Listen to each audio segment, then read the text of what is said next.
इब्तिदा की। ठीक है, शुक्रिया हमें आगाह करने के लिए। अभी आपको खबर एक और दें नाजरीन, फवाद चौधरी की मुमकिना गिरफ्तारी का मामला है। पुलिस ने सुप्रीम कोर्ट के बाहर पोजीशन संभाल ली है, जहां पर अब से कुछ ही देर पहले फवाद चौधरी मीडिया से गुफ्तगू कर रहे थे। आपको आगाह करें कि अब फवाद चौधरी की गिरफ्तारी का ये मामला है। पुलिस ने सुप्रीम कोर्ट के बाहर पोजीशन संभाल ली है। ये खबर सामने आ रही है कि फवाद चौधरी को गिरफ्तार किया जा सकता है, जो कि सुप्रीम कोर्ट के अभी अहाते में मीडिया से गुफ्तगू भी कर रहे थे। और अब खबर ये सामने आ रही है कि फवाद चौधरी की मुमकिना गिरफ्तारी का ये मामला है।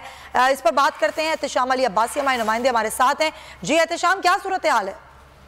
जी, तहरीक इंसाफ के जो मरकजी रहनुमा है, इनको गिरफ्तार करने का फैसला जो स्पेशली खास तौर पे आईजी इस्लामाबाद ने किया है।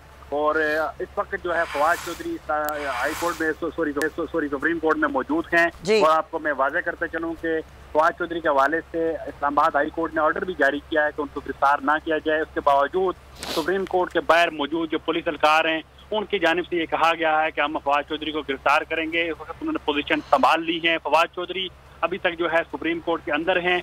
ऐसा लग रहा है कि अगर वो बाहर निकलेंगे तो इस्लामाबाद पुलिस उनको गिरफ्तार कर लेगी। इस्लामाबाद पुलिस को वाज़ेह तौर पर पैगाम जारी किया गया है, हुक्म जारी किया गया है कि तहरीक इंसाफ के जो मरकजी रहनुमा है उनको फौरी गिरफ्तार करना है। और साथ साथ कारकुनान के जो घरों पर जो करीबी जितने भी एरिया है, यहाँ पर पुलिस की जानिब से रेड किया जा रहा है। इस वक्त 123 के करीब जो कारकुनान है। ठीक है, एहतशाम अली अब्बासी आप हमारे साथ हैं, हमें बता रहे हैं ये सुप्रीम कोर्ट के अंदर मौजूद